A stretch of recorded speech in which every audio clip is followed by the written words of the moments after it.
Marcus Chen wiped sweat from his forehead as he finished loading the last crate of hydroponic vegetables into their small cargo hauler. The settlement on Kepler 442b wasn't much to look at, just a collection of prefab domes and growing towers scattered across the rust-colored plains, but it was home. His wife Elena emerged from their living quarters, carrying their 6-year-old daughter Sophia on her hip while their old dog Koste trotted behind them. "Ready for another supply run to the orbital station?" Elena asked, adjusting Sophia's backpack. The little girl clutched a worn stuffed rabbit, her dark eyes bright with excitement. This would be her first trip off-world, and she'd been asking about it for weeks. "As ready as we'll ever be," Marcus replied, scratching Koste behind the ears. The dog was ancient by any measure, with gray fur and cloudy eyes, but he'd been with their family for as long as Marcus could remember. Elena had found him wandering near their old homestead on Earth years ago, before the great migration to the outer colonies. Despite his age, Kostage remained surprisingly spry and had an almost uncanny intelligence that sometimes unnerved visitors. The family climbed aboard their small transport vessel, with Kostage settling into his usual spot near the navigation console. The dog had always seemed fascinated by the swirling patterns of hyperspace, often sitting motionless for hours watching the displays during longer journeys. Marcus had joked that Koste was their unofficial navigator, though the joke felt less funny when the dog occasionally whined or barked at specific jump coordinates, warnings that Marcus had learned to take seriously over the years. Their routine flight to the orbital trading station should have been uneventful. The route was well-traveled, the paperwork in order, and their cargo manifest clean. Marcus was already thinking about what supplies they'd need for the next growing season when the massive shadow fell across their viewport, the Hegemony Dreadnought. Materialized out of hyperspace like a metal mountain, its hull bristling with weapon arrays and sensor pods. Warning lights flooded their cockpit as the ship's communications crackled to life. Terran vessel designation, TC-4419. This is Imperial Cruiser Domination. Prepare for immediate inspection and boarding. Any deviation from compliance protocols will result in destruction. Marcus felt his blood turn to ice. The Hegemony rarely ventured this far into the outer territories, preferring to control the core worlds and major trade routes. Their presence here meant either a significant policy change or something had gone very wrong. Elena's hand found his shoulder as she leaned forward. "What do they want with us?" "We're just farmers."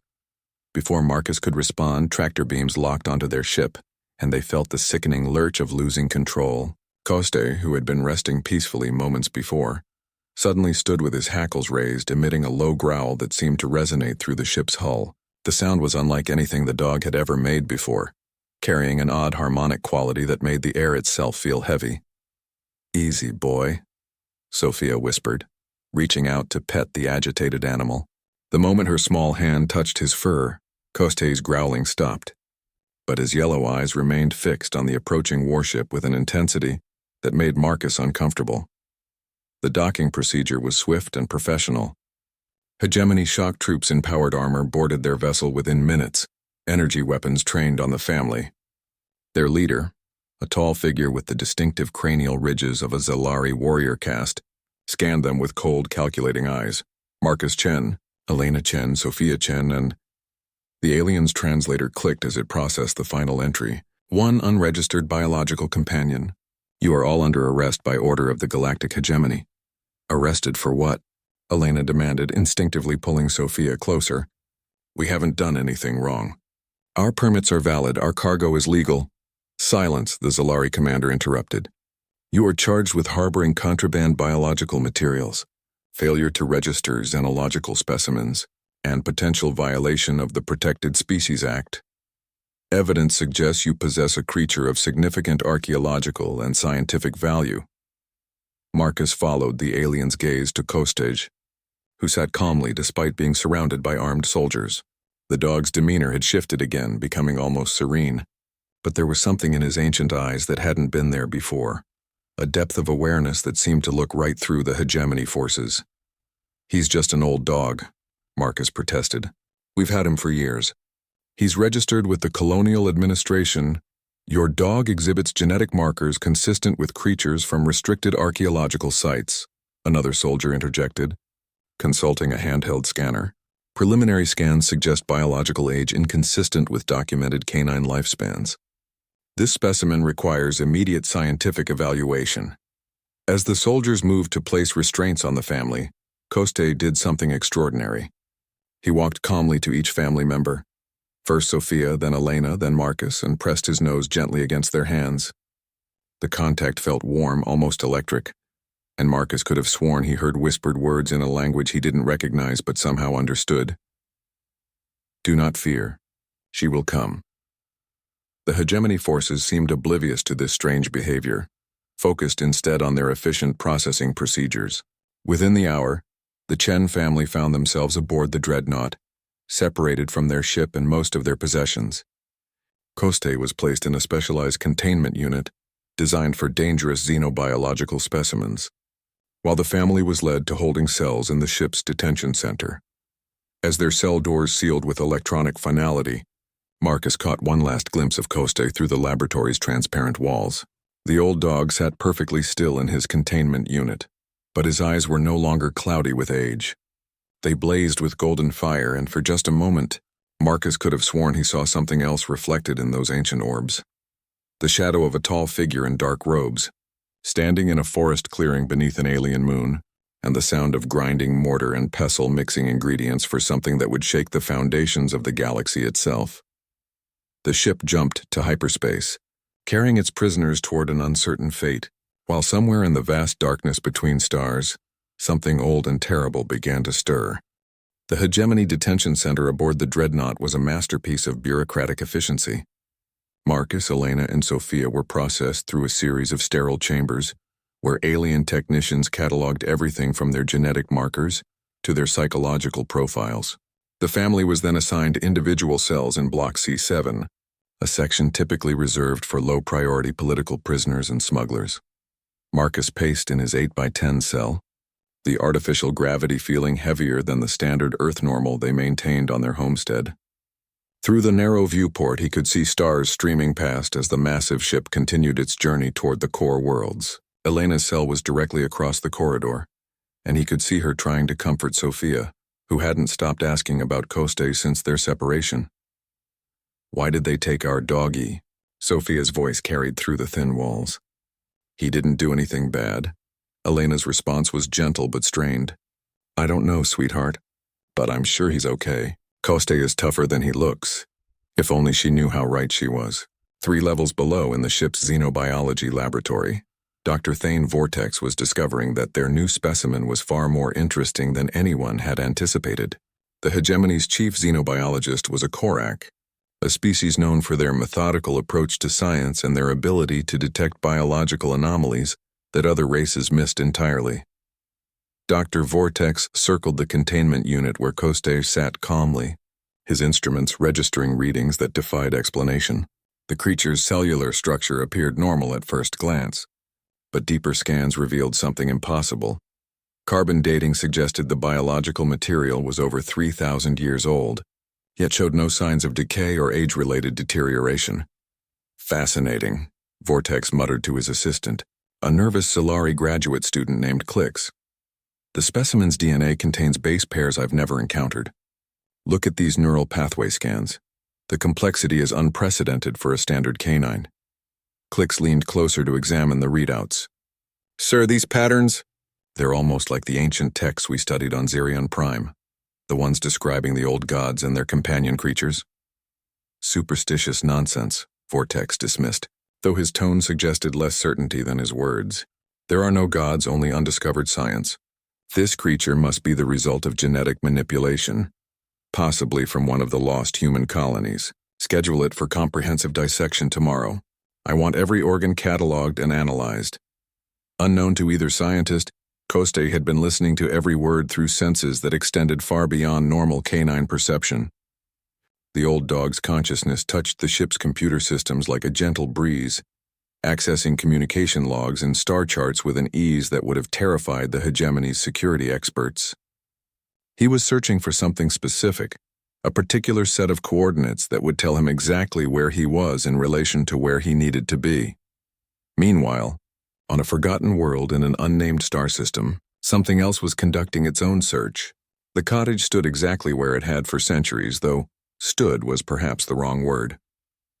The structure moved through the forest on enormous chicken legs, following paths that existed in dimensions the hegemony's finest scientists couldn't detect.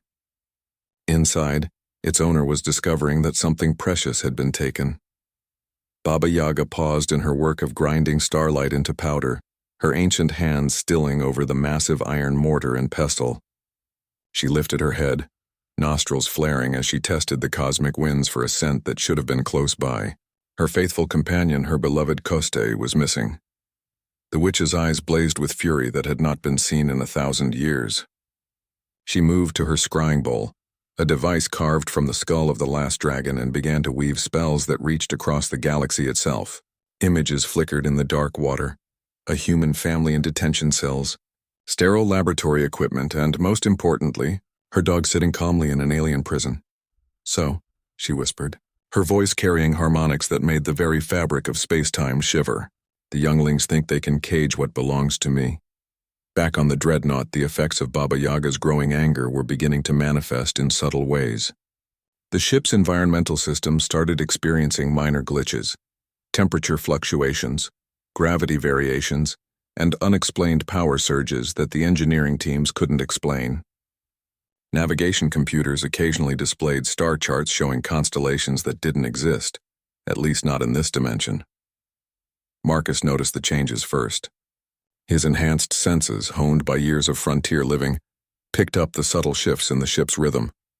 The artificial gravity felt unstable, flickering between intensities, and the air recycling system carried scents that reminded him of deep forests and wood smoke, impossible smells in the sterile environment of a hegemony warship. In the laboratory, Dr. Vortex was experiencing his own mysteries. Every time he tried to extract tissue samples from Koste, his instruments malfunctioned. Scanners showed impossible readings. Genetic sequencers produced results that looked more like ancient poetry than DNA analysis, and his surgical tools developed microscopic flaws that rendered them useless. "Sir," Klix reported nervously, "the specimen's biometrics are doing something strange. Its neural activity has increased by 300%, but it's not showing any signs of distress or agitation." Vortex studied the readings with growing unease. The neural patterns weren't random. They formed complex geometric shapes that seemed to pulse in rhythm with something beyond the ship. As he watched, his instruments began picking up faint energy signatures that appeared to be emanating from empty space itself. "Sir, we're receiving some kind of transmission," Klix announced, his voice tight with confusion. "It's not coming from any known source. The signal seems to be everywhere." The transmission was unlike anything in hegemony databases, a low, rhythmic sound that resembled breathing, but carried undertones of wind through ancient trees and the distant howl of wolves. It bypassed the ship's communication systems entirely, resonating through the hull itself and reaching directly into the minds of every living creature aboard. Most of the crew dismissed it as background noise or equipment malfunction, but the sensitive among them, telepaths, empaths, and those with unusual genetic markers, began to report strange dreams. They spoke of a figure walking through dark forests, gathering herbs that existed only in nightmares, and preparing something terrible and wonderful that would remake the boundaries between myth and reality. In his cell, Marcus pressed his hand against the cool metal wall and felt the ship shuddering with vibrations that had nothing to do with its engines. Somewhere in the distance, something was coming for them. Something that had been searching since the moment Koste disappeared. He found himself oddly comforted by this knowledge, though he couldn't explain why. Elena had noticed the changes too, particularly in Sophia. The little girl had stopped crying and now sat quietly in her cell, drawing pictures with the art supplies their captors had provided. When Elena looked at the drawings, she saw images that no 6-year-old should have been able to create. Detailed sketches of a cottage on chicken legs, a tall figure in flowing robes, and a familiar old dog with eyes that blazed like stars. "Mama," Sophia said quietly, not looking up from her latest drawing, "the dog lady is coming. She's very angry, but not at us. She's angry at the bad man who took her doggy." Elena felt a chill that had nothing to do with the ship's fluctuating temperature control. As night cycle approached on the dreadnought, the mysterious transmissions grew stronger, and deep in the xenobiology lab, Koste lifted his ancient head and smiled with entirely too many teeth. The cosmic winds carried messages that existed before language itself was born, and Baba Yaga read them like a familiar book. Her cottage had walked through 17 different dimensions since discovering Kostage's absence, following trails that led through quantum foam and probability streams toward the mechanical heart of hegemony space. She stood in her garden of impossible plants, harvesting ingredients that would make even the universe itself pause and reconsider. Mandrakes that screamed in frequencies beyond hearing grew beside roses that bloomed with captured starlight. In the center of it all, her iron-toothed mortar and pestle-ground substances that existed more as concepts than matter, powdered time, crystallized rage, and the essence of maternal fury distilled into forms that reality struggled to contain. The witch had lived through the rise and fall of countless civilizations, had seen species emerge from primordial soup and ascend to godhood, only to crash back into extinction through their own hubris. But in all her millennia of existence, nothing had prepared the galaxy for what happened when someone stole her dog. Kostage had been her companion for longer than most species had writing systems. He was more than a pet. He was a piece of her soul given physical form, a fragment of ancient power that chose to manifest as a loyal, gray-furred guardian. The hegemony scientists thought they had captured a curious biological specimen. They had no idea they had essentially kidnapped a living piece of mythology itself.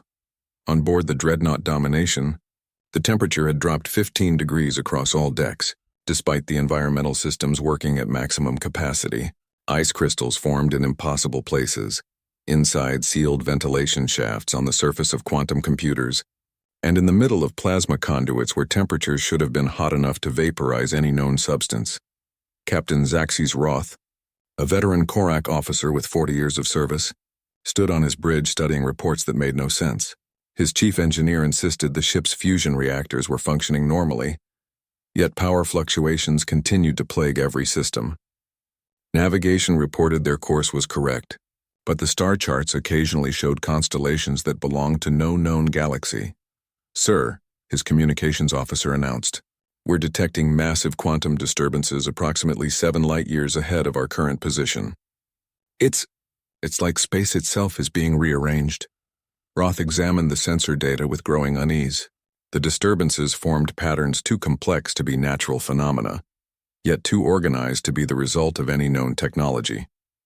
They looked like preparations, as if someone was methodically removing the fundamental barriers between different layers of reality. In the detention block, the Chen family was experiencing their own slice of impossibility. Marcus had awakened to find his cell filled with the scent of baking bread and something else, herbs that definitely didn't grow on any world he'd ever visited. Elena reported similar experiences, and little Sophia claimed she could hear someone humming lullabies in a language that sounded like wind through very old trees. The most dramatic changes were occurring in Dr. Vortex's laboratory. The xenobiologist had arrived for his morning shift to find that Kosteu's containment unit had somehow filled with objects that shouldn't exist, ancient bones that carbon dated to before. Their solar system was formed, flowers that maintained perfect bloom despite having no roots or water source, and a collection of smooth stones that hummed with harmonic frequencies matching the ship's mysterious transmissions. "How is this possible?" Vortex demanded of his assistant. "The containment field is impermeable. Nothing can get in or out without my authorization codes." Clicks pointed nervously at the latest sensor readings. "Sir, according to our instruments, none of these objects actually exist. They register as empty space, but we can see them, touch them, and they're definitely affecting the local environment." The old dog sat calmly in the center of this impossible collection, his golden eyes now glowing with steady light that cast no shadows. When Vortex tried to activate the unit's internal scanners, they produced readouts written in scripts that predated galactic civilization, symbols that hurt to look at directly and seemed to writhe and change when no one was watching. "Schedule the dissection immediately," Vortex ordered, though his voice carried less confidence than before. "Whatever this creature is, I want answers before things get any more complicated." Unknown to the good doctor, things were about to get infinitely more complicated. Baba Yaga had finished her preparations and was ready to begin what she privately thought of as negotiations, though her idea of negotiation typically involved considerably more property damage than most diplomatic protocols allowed. She stood beside her massive cauldron, stirring ingredients that included powdered comet tails, essence of black holes, and the crystallized tears of dying stars. The mixture glowed with colors that existed only at the edges of perception, casting shadows that moved independently of their sources, and hummed with power that made nearby dimensions shiver in anticipation. 7,000 years I've lived, she said to her garden of impossible things, and in all that time only one creature has earned my absolute love and protection. These metal children think their ships and weapons make them mighty. Let us show them what true power looks like. The witch dipped her gnarled finger into the cauldron and tasted her creation. The flavor contained the essence of righteous fury, mixed with protective love and seasoned with consequences that would echo across multiple realities. She smiled, revealing teeth that looked like they'd been carved from meteors, and began to weave the kind of magic that rewrote the fundamental laws of physics. Her cottage rose from the forest floor on its massive chicken legs and began to walk between the spaces that existed in the margins of normal space-time. Each step covered distances that light would take months to travel, following paths that led through dimensions where mathematics was poetry and gravity flowed like honey. Meanwhile, aboard the dreadnought, Captain Roth was dealing with reports of crew members experiencing shared nightmares. The dreams were startlingly consistent across species barriers. Visions of an ancient cottage walking between the stars, guided by someone whose anger was so pure and focused that it bent reality around itself like heat distorts air. The ship's psychiatrists were baffled by the phenomenon. Typically, members of different species couldn't share dreams due to incompatible neural structures and brain chemistry. Yet here were Korak engineers, Zalari security officers, and human technicians all reporting identical imagery with disturbing consistency. "Sir," the communications officer reported, "I'm detecting structured transmissions on quantum frequencies I didn't know existed. The signal it's getting stronger, much stronger." Roth felt something cold settle in his stomach as he realized what was approaching them.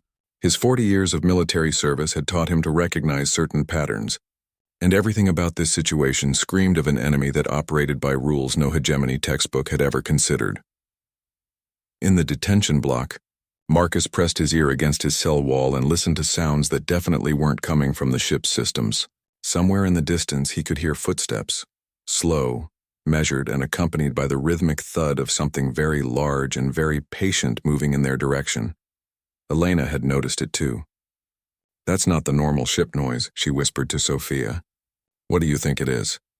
The little girl looked up from her latest drawing, a remarkably detailed sketch of an elderly woman with wild hair and eyes that blazed with stellar fire. "The dog lady is almost here, Mama. She's bringing her walking house and she's going to ask for her doggy back. The bad men should give him back, but they probably won't. That's going to make her even more angry."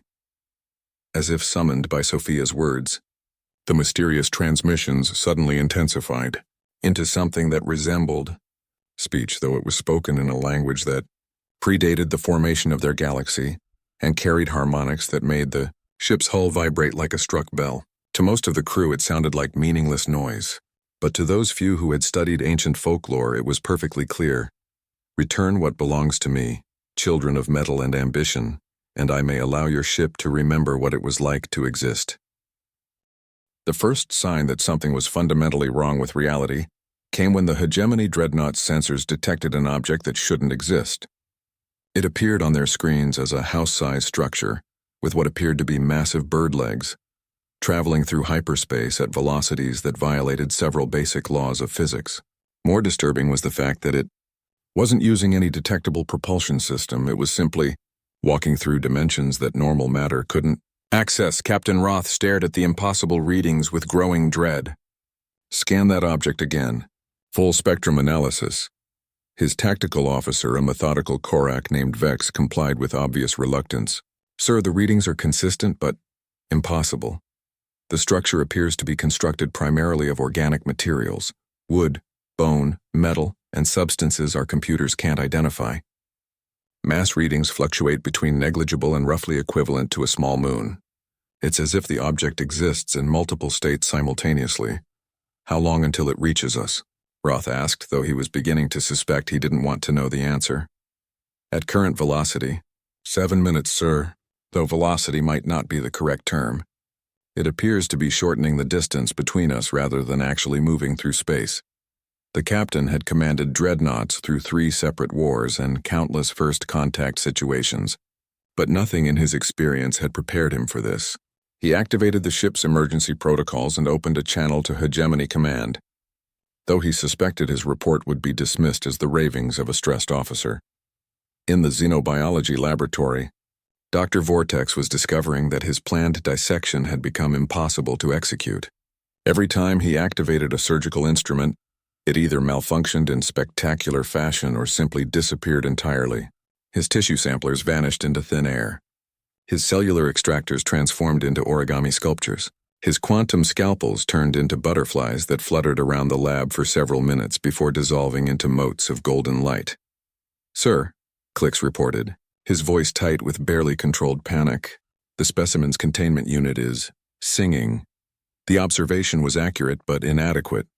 Coste's holding area had indeed begun producing sounds, but they weren't sounds in any conventional sense. The vocalizations existed in frequencies that bypassed the auditory system entirely, resonating directly with the listener's souls.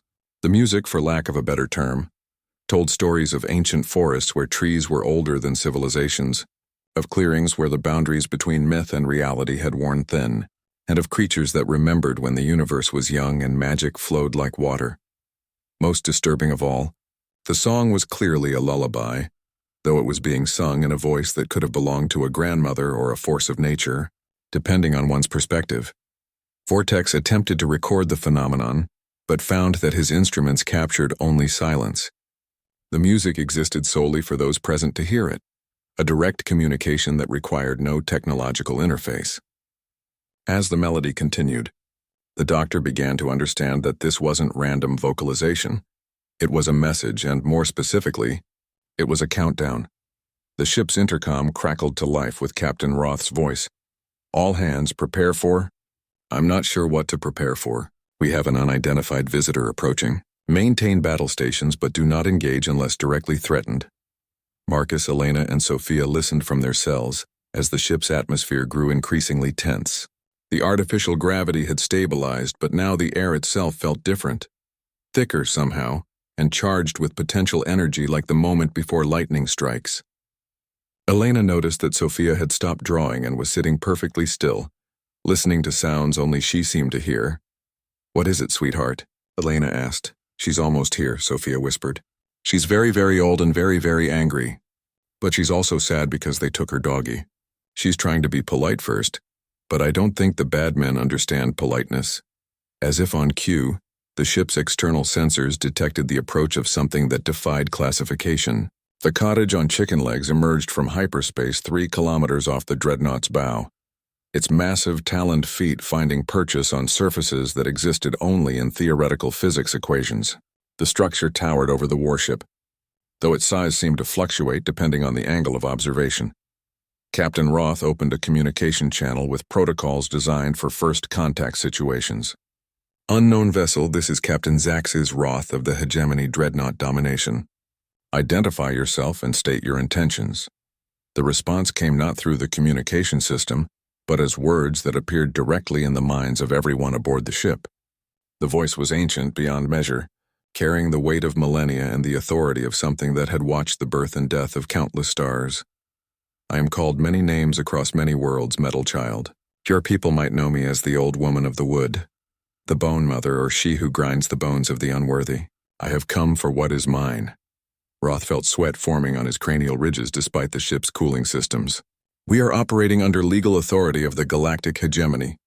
Any biological specimens aboard this vessel were obtained through proper channels."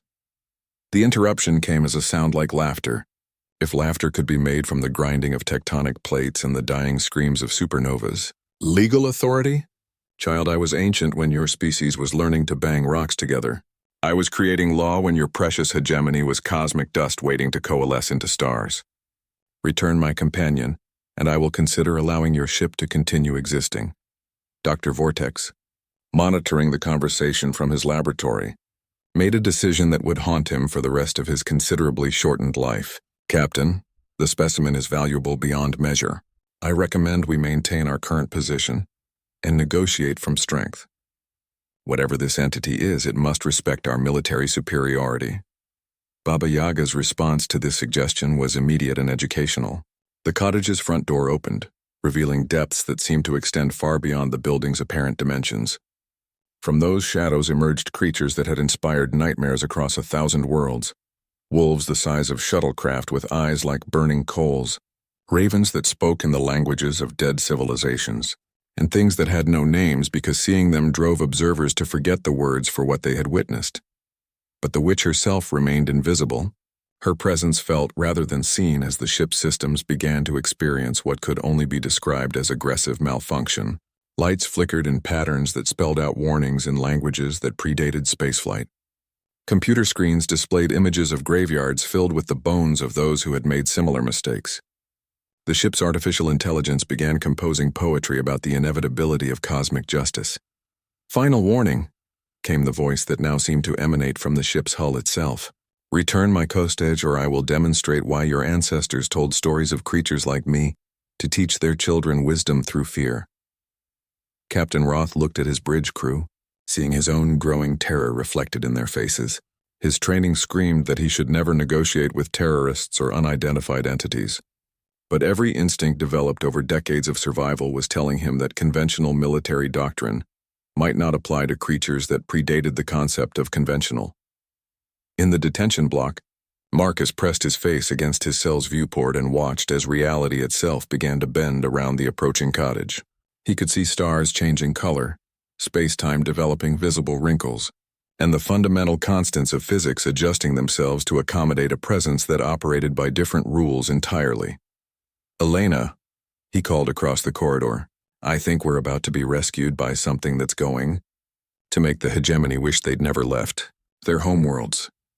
The little girl Sophia looked up from her newest drawing, a remarkably accurate sketch of their current situation viewed from outside the ship, and smiled for the first time since their capture. "The dog lady is being very patient," she announced, "but her patience is almost finished." The moment Dr. Vortex suggested maintaining their position and negotiating from strength, the temperature aboard the dreadnought dropped another 20 degrees in the span of 3 seconds. Ice began forming on surfaces that had been room temperature moments before. But this wasn't ordinary ice, it was crystallized time itself, freezing moments of regret and poor decision-making into visible, tangible warnings. Captain Roth realized with growing horror that his ship's weaponry had become completely inoperative, not damaged or disabled, simply transformed. His primary plasma cannons had become massive flower planters, sprouting ancient trees whose roots were already beginning to penetrate the ship's hull. The torpedo tubes had filled with what appeared to be soup, though sensors indicated it was actually liquefied starlight, mixed with essence of consequence. "Sir," his weapons officer reported in a voice that climbed several octaves with panic, "all defensive systems are reading as, I don't know how to report this. The computer says they've been transformed into instruments of creative justice and are no longer available for conventional military applications." Through the main viewport, the cottage on chicken legs had moved closer, and now crew members could see details that challenged their understanding of architecture and reality. The building appeared to be constructed from materials that shouldn't coexist. Wooden beams that pulsed with bioluminescent light, windows made from crystallized music, and a roof thatched with what looked suspiciously like aurora borealis given physical form. More disturbing were the cottage's inhabitants. Creatures emerged from impossible doorways and settled on the ship's hull, with the casual confidence of beings that had never encountered anything capable of harming them. They looked like a mythology textbook come to life, beings with too many teeth or too many eyes, or bodies that existed in more dimensions than standard three-dimensional space could accommodate. In the xenobiology laboratory, Dr. Vortex was experiencing what could only be described as rapid career reassessment. The old dog he'd been so eager to dissect was no longer in the containment unit. Instead, Koste sat calmly outside the energy barriers, having apparently walked through solid matter with the same casual ease that others might use to walk through fog. "Clicks," Vortex whispered. "Please tell me the containment field is still active." His assistant consulted readouts that made less sense with each passing moment. "Sir, the field is active, but according to the sensors, it's now containing abstract concepts, loneliness, regret, and what the computer identifies as the precise moment when hubris transforms into wisdom. The physical specimen appears to have relocated itself through means our instruments can't detect. Koste looked directly at Dr. Vortex with eyes that now blazed with stellar fire. And when the old dog spoke, his voice carried the weight of geological ages and the authority of something that remembered when the universe was young. "You have made a poor choice, little scientist," the dog said, his words appearing directly in the minds of everyone in the laboratory. "She who walks between worlds gave you a chance to return what belongs to her with dignity intact. You chose pride over wisdom. Now you will learn why children across 10,000 worlds tell stories of the Bone Mother to remind them that some things should never be caged." Dr. Vortex felt his scientific worldview crumbling as he realized he'd been attempting to dissect not just a dog, but a fragment of living mythology that had chosen to manifest in canine form. His hand shook as he reached for the communication panel, intending to recommend immediate surrender, but found that his fingers had been temporarily transformed into small flowering vines that smelled of regret and grew rapidly toward the ceiling. On the bridge, Captain Roth was receiving updates that read like fever dreams.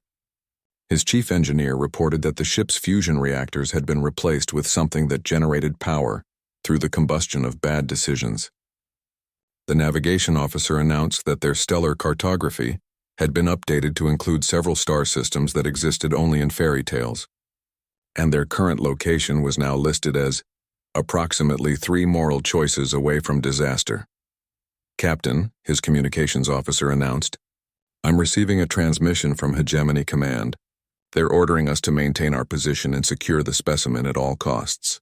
The message also includes detailed instructions for first contact protocols with mythological entities. Roth stared at the orders with disbelief.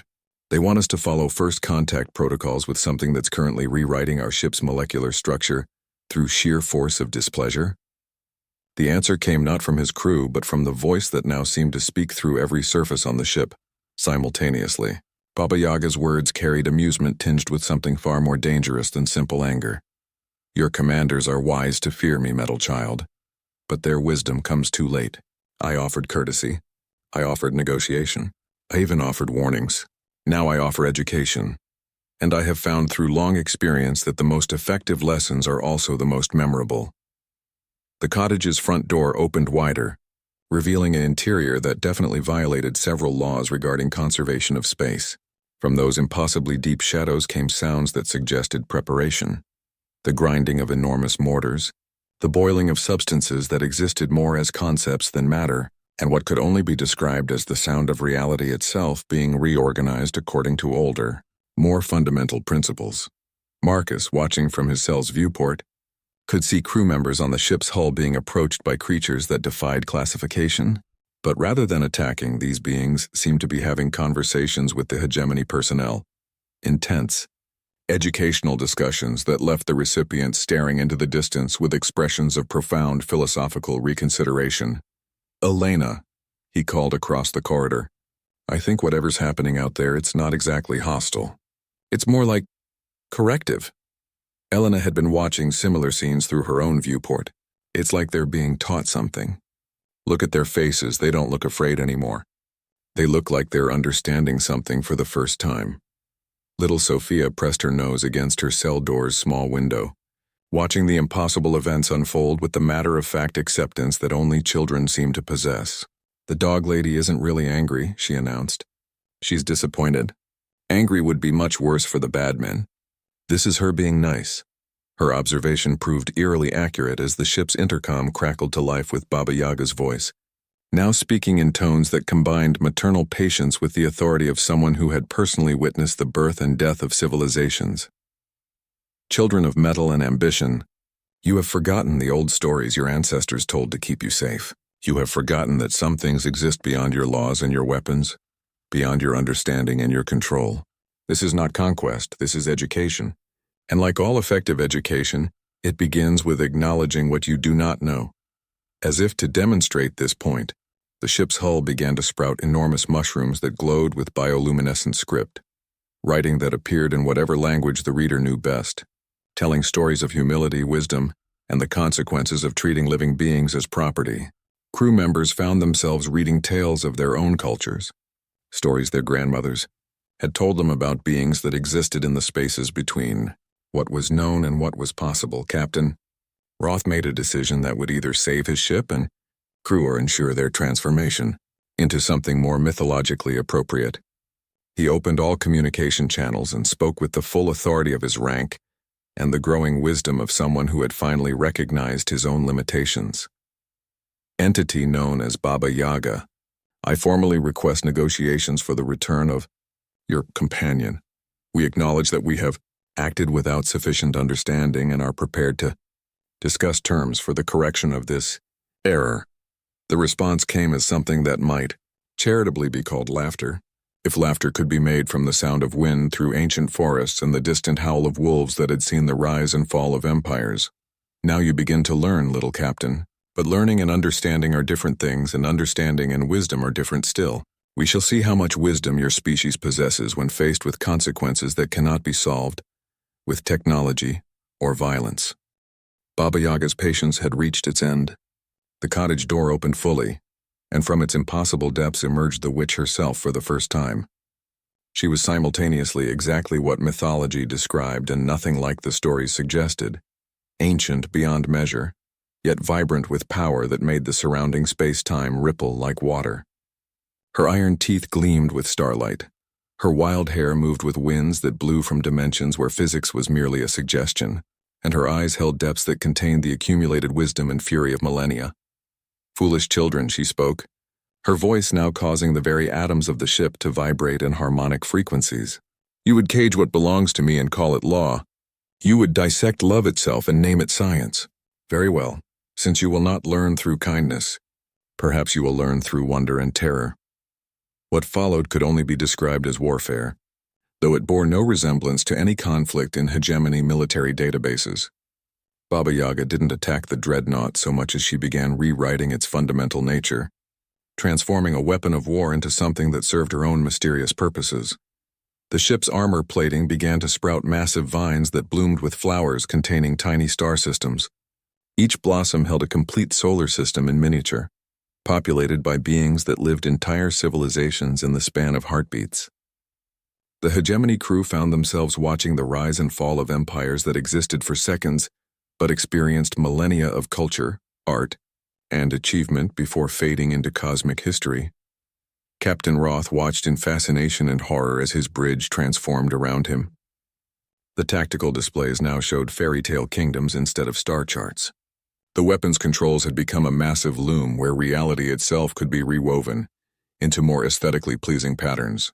His command chair had transformed into a throne carved from a single massive tree, its roots extending through the deck plates to draw power from sources that existed in the spaces between dimensions. Sir, his communications officer reported, her voice filled with wonder rather than fear. I'm receiving transmissions from everywhere. Every star in our database is singing. The songs tell stories about the early days of the universe, when magic and physics were the same thing and beings like our visitor were the architects of natural law. The ship's crew had stopped trying to resist the changes and were now exploring their transformed vessel with the curiosity of children, discovering a new playground. The detention block had become a forest glade, where imprisoned beings could walk freely but could not leave until they had learned important lessons about the nature of justice and compassion. The engine room had transformed into a vast kitchen, where the laws of thermodynamics were used to cook meals that could nourish souls as well as bodies. In what had once been the xenobiology laboratory, Dr. Vortex was having a conversation with Kostej that was reshaping his entire understanding of existence. The old dog sat patiently while the doctor experienced what could only be described as aggressive enlightenment, rapid comprehension, of truths that made his previous scientific worldview seem as primitive as stone tools. You, wanted to understand my nature through dissection, Kostej explained, his words carrying the gentle authority of a very patient teacher. But some things can only be understood through relationship. I am not merely a dog, just as she is not merely a witch. We are what happens when love becomes so pure and focused that it takes physical form and chooses to walk among those who need guidance. Vortex found that his hands had returned to normal, though they now glowed softly with bioluminescent patterns that spelled out equations. describing the relationship between quantum mechanics and fairy tale logic. "What are you teaching me?" he whispered. "That knowledge without wisdom is dangerous, but wisdom without compassion is meaningless. Your species has learned to manipulate matter and energy, but you have forgotten that the universe is alive and that everything in it deserves respect. This is a lesson your people must learn, or your empire will become just another cautionary tale told by grandmothers to keep their grandchildren humble." Meanwhile, the Chen family was discovering that their cells had been transformed into something resembling a comfortable cabin in the woods. The walls showed views of impossible landscapes where aurora danced through alien forests and moon sang lullabies to sleeping planets. Sophia had found a rocking horse that moved through dimensions instead of just back and forth, allowing her to visit distant worlds and meet the children who lived there. "Mama, look," Sophia called out, pointing to where Marcus and Elena's cell walls had simply dissolved. The nice dog lady fixed everything. Marcus stepped through the space where his cell door had been, and found himself in what appeared to be a vast library where the books contained living stories rather than mere words. Elena joined him, and together they watched as their daughter rode her dimensional rocking horse to visit a planet where the children had never seen war and couldn't understand why anyone would want to cage creatures who were clearly meant to be free. Throughout the ship, similar transformations were occurring. The crew members were not being harmed or imprisoned, but were instead being educated in ways that bypassed their conscious minds and spoke directly to their souls. They were learning empathy through direct experience, understanding consequence through immediate demonstration, and discovering wisdom through encounters with their own deepest assumptions about power and control. Baba Yaga herself moved through the transformed ship like a force of nature given human form.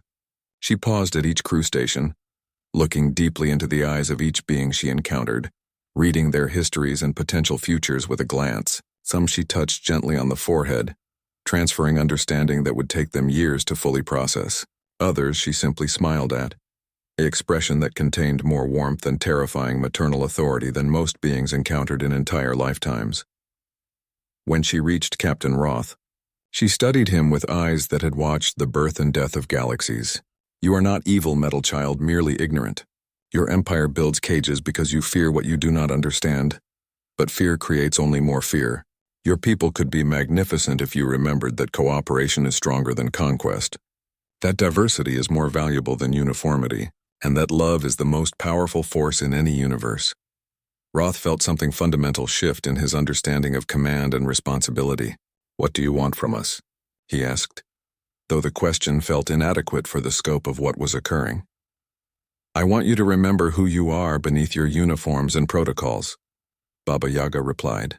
"I want you to take stories back to your people, stories of what happens when power is used wisely rather than merely effectively. And most importantly, I want you to understand that my Koste chose to live among humans because he saw something in your species that even you have forgotten." She gestured, and suddenly the Chen family stood beside them on the transformed bridge, reunited at last. Kostage appeared at their feet, tail wagging with joy that seemed to generate small sparkles of actual stardust. "What did he see in us?" Elena asked, holding Sophia close while Marcus scratched behind the old dog's ears. Baba Yaga's smile became something that could have illuminated solar systems. "He saw that alone among all the species we have encountered, humans possess the unique ability to become better than they are, to choose growth over stagnation, hope over despair, and love over fear. Your empire has forgotten this truth, but families like yours remember it in your daily choices to care for each other, and even for ancient dogs that wander into your lives carrying more than they appear to hold." The transformation of the hegemony dreadnought was complete, but Baba Yaga was not finished with her lesson. She stood on what had once been a bridge of war, and was now something resembling a garden pavilion where different species could meet as equals, rather than conquerors and conquered. Around her, the ship's crew moved with new purpose, their understanding of their roles fundamentally altered by their encounter with power that operated according to older, more fundamental laws. "The question now," Baba Yaga announced to the assembled beings, "is what story you will tell when you return to your empire. Will you speak of defeat and humiliation, or will you speak of discovery and possibility?" Captain Roth, still adjusting to his transformed command chair and the way his tactical displays now showed probability streams of peace rather than vectors of attack, considered his words carefully. "What would you have us tell them?" The witch smiled, and her expression contained layers of meaning that would take him years to fully understand. "Tell them that you encountered a family whose love for each other and for a simple old dog created resonances that reached across dimensions and awakened forces your technology cannot measure. Tell them that in trying to cage that love, you discovered something your empire has forgotten, that the universe responds to how you treat its most vulnerable inhabitants." She gestured, and the air filled with images of what the ship's crew had experienced during their transformation. They saw their own moments of kindness and cruelty played out in cosmic scale, watched how small acts of compassion rippled across time and space to influence events light years away. They witnessed how Marcus and Elena's decision to care for an old, mysterious dog had created bonds that transcended species and dimension, ultimately protecting not just their own family but everyone aboard the ship. "Your empire spreads across the galaxy through force and fear," Baba Yaga continued, her words carrying the weight of someone who had watched countless civilizations rise and fall. "But force creates only resistance and fear creates only hatred. The Chen family conquered Kostage's heart through kindness, earned his loyalty through patience, and transformed a cosmic entity into a beloved pet through nothing more than consistent care. That is the kind of power that builds civilizations rather than merely expanding them." Dr. Vortex, whose hands still glowed with equations that described the intersection of magic and science, stepped forward hesitantly. "The specimen Koste, what is he exactly?" The old dog looked up from where little Sophia was braiding flowers into his fur, his golden eyes twinkling with ancient mischief. "I am what happens when love becomes so focused and pure that it takes on a life of its own.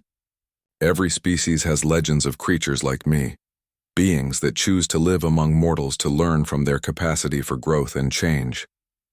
Humans are unique in that they can form these bonds with any creature, regardless of its origin or nature." Baba Yaga nodded approvingly. "Your people call it humanity, but it is more than that.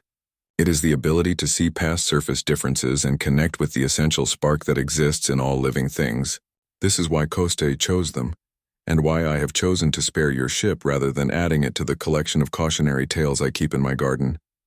Marcus, still adjusting to the reality that his family dog was apparently a cosmic force of nature, looked around at the transformed ship and its crew. "What happens now? We can't go back to our homestead like nothing happened." "Oh, but you can," Baba Yaga replied, and with a gesture that seemed to involve reaching into the fabric of reality itself, she produced a small cottage that definitely wasn't built according to any architectural principles known to galactic civilization. "Your homestead, as you call it, was always more than just a farm. It was a sanctuary where different forms of life could coexist peacefully. Now it will serve a larger purpose." The cottage settled gently onto the ship's deck, its modest size somehow containing rooms that looked out onto their familiar fields on Kepler 442b. Through the windows, they could see their crops growing, their equipment functioning normally, and no sign of the cosmic adventure they just experienced. "A doorway between worlds," Elena said, understanding immediately. "We can return home, but we can also help others who need sanctuary." "Precisely," the witch confirmed. "Your empire has many species that have been displaced or oppressed. Your homestead will become a place where they can find refuge and learn what you have learned, that cooperation creates abundance, while conquest creates only emptiness." Captain Roth watched this exchange, with growing understanding of his own future role. "And we take word back to Hegemony Command that some territories are under different jurisdiction." "More than that," Baba Yaga corrected gently. "You will tell them that the galaxy is vast and full of wonders that cannot be conquered or controlled, only experienced and appreciated. You will tell them that true strength comes from protecting the vulnerable, rather than exploiting them, and that the greatest discoveries are made not through force but through friendship." She turned to address the entire crew, her voice carrying to every corner of the transformed ship. "Each of you will remember what you have seen and learned here. You will carry these stories back to your families, your communities, your species. Some will believe you, others will not, but seeds of understanding will be planted, and over time, those seeds will grow into wisdom." Sophia, who had been unusually quiet during this exchange, suddenly looked up from playing with Kostage and addressed Baba Yaga directly. "Will you visit us sometimes? I'd like to show you my drawings, and Mama makes really good cookies." The ancient witch's expression softened into something that could have melted the heart of a neutron star. Child, I have received invitations to visit emperors and presidents, warlords and scientists, but yours is the first that has ever made me actually want to accept. Yes, I will visit, and I will bring stories of my own to share. As the cottage door opened and the Chen family prepared to step through it back to their transformed but familiar home, Coste paused and looked back at the crew of the dreadnought. When he spoke, his words carried the authority of someone who had seen the best and worst that sentient species had to offer. Remember that every choice you make creates ripples across time and space, the ancient dog said. The kindness you show to the smallest creature can reshape the fate of entire civilizations, while cruelty to the powerless can bring down empires. Choose wisely, and choose with love. The family stepped through the cottage doorway and disappeared, leaving behind a ship full of beings whose worldview had been fundamentally altered by their encounter with forces that operated according to laws older than their technology and more powerful than their weapons. Baba Yaga remained for a moment longer, looking at each crew member with eyes that seemed to see their past, present, and potential future simultaneously. Your ship will return to normal when you reach hegemony space, but you will not. You have seen beyond the veil that separates the possible from the impossible, and that sight cannot be unseen. Use it wisely. With that, she stepped back into her cottage, which rose on its massive chicken legs, and began walking away across dimensions that existed in the spaces between stars. As it disappeared, the dreadnought slowly returned to its original configuration. Though certain improvements remained, the weapons now had safety protocols that prevented them from being used against civilians. The detention cells had been replaced with meditation chambers, and the ship's computer had developed a tendency to suggest diplomatic solutions before military ones. Captain Roth looked around his restored bridge and realized that while everything appeared normal, nothing would ever be the same. He had a report to write that would either be dismissed as hallucination or would begin a transformation of the hegemony's understanding of its place in the galaxy. Far away, on a small homestead that now existed in multiple dimensions simultaneously, Marcus and Elena Chen watched their daughter play in their garden while Coste napped in the sunshine, looking for all the world like nothing more than an old dog who had found the perfect family. But sometimes, when the light hit him just right, observers could see the stellar fire that still burned in his ancient eyes, a reminder that the universe was far stranger, far more wonderful, and far more interconnected than most beings dared to believe. The galaxy, meanwhile, began to experience small but significant changes as stories of the encounters spread through official channels and informal networks. Species that had been enemies for centuries began to reconsider their conflicts. Scientists started studying cooperation instead of conquest. And somewhere in the vast bureaucracy of the hegemony, policymakers began to wonder if their empire might benefit from remembering that its greatest strength had always been the diversity of its citizens rather than the uniformity of its control. After all, as Baba Yaga had taught them, the most powerful magic in any universe was the simple decision to treat all living beings with kindness and respect. And humans, it seemed, had a particular talent for that kind of magic.